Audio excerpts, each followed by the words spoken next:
अवकाळी पावसामुळे बाधित शेतकऱ्यांना मदत देण्याबाबत माहे एप्रिल 2026 या कालावधीत राज्यात सातारा जिल्ह्यात अवकाळी पाऊस यामुळे शेतीपिकांच्या नुकसानीसाठी शेतकऱ्यांना मदत देण्याकरिता संदर्भाधीन क्रमांक 2 येथील शासन निर्णयान्वये निश्चित केलेल्या दरानुसार ₹60,000 ₹60,49,000 फक्त इतका निधी वितरित करण्यास शासनाची मंजुरी देण्यात येत आहे।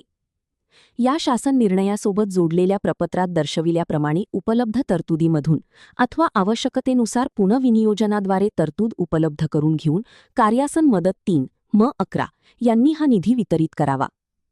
संदर्भाधीन अनुक्रमांक 1 येथे नमूद दिनांक 24/1/2023 अन्वये सूचित केल्यानुसार डीबीटी पोर्टलद्वारे लाभार्थ्यांना थेट त्यांच्या बँक खात्यात निधी वितरित करण्यात यावा।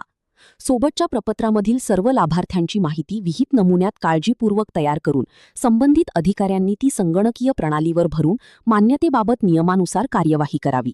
तथापि चालू हंगामामध्ये यापूर्वी शेतीपिकांच्या नुकसानीकरिता वितरित करण्यात आलेल्या मदतीच्या निधीमध्ये या प्रस्तावाअंतर्गत मागणी करण्यात आलेल्या निधीचा समावेश नाही याची दक्षता घ्यावी। एका हंगामात एक वेळेस याप्रमाणे विहित दराने मदत देण्यात येत असल्याची खात्री करावी। कोणत्याही लाभार्थ्यांना मदत देताना द्विरुक्ती होणार नाही याची तहसीलदार यांनी व जिल्हाधिकारी कार्यालयाने कटाक्षाने काळजी घ्यावी।